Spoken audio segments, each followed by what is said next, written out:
এই পথাৰত কি কৰি আছে জানেনে আপোনালোকে? দাৱনীটো লাগি আছে ইয়াত দাৱনী, কিন্তু তাতে আমি আকৌ আজি মোৰ কাৰণে আকৌ মই বেলেগকৈ এটা খাদ্য সম্ভাৰ গোটাই ল'লোঁ। ইয়াত দেখিছেনে মোৰ কাৰণে খাদ্য সম্ভাৰ কি?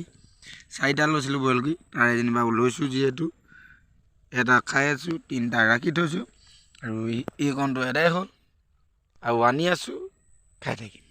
ধুনীয়া লাগিব, পথাৰত থাকি ভাল লাগিব ন? আপোনালোকে কেনেকৈ থাকে জনাব দেই। মই কিন্তু দাৱনী চাবলৈ অহা নাই, কিন্তু মই দাৱনী নাপাওঁ যিহেতু, গৃহিণীজনী আইগৰাকীক লগত নাপাওঁ যিহেতু, সদায় কৰ্মসূত্ৰে বাহিৰত থাকোঁ, কিন্তু পথাৰত পাইছোঁ, ভাল লাগিছে, মই গতিকে ফূৰ্তি কৰি আছোঁ। এয়া দাৱনীয়ে ধান দাই আছে আমাৰ লগতে, তেওঁলোকে ধান দাই থাকিলে তেওঁলোকৰ কথা তেওঁলোকে, কিন্তু মই যে ঘৰত আছোঁ, মই যে ঘৰত আছোঁ, এইখন দেখিছেনে গোটেইখন আমাৰ পথাৰ দেই, গোটেইখন আমাৰ পথাৰ।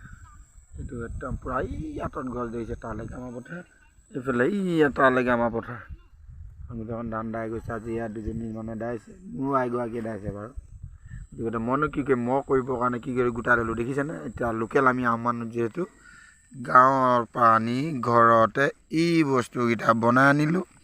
এটাতো অলৰেডি খায়ে আছোঁ, কণ জলকীয়া আৰু নিমখৰ লগত, লগতে এইকণ ফ্ৰুটি পানী, এইকণ যেনিবা মই খাই আছোঁ দেই, এইকণ খাই আছোঁ।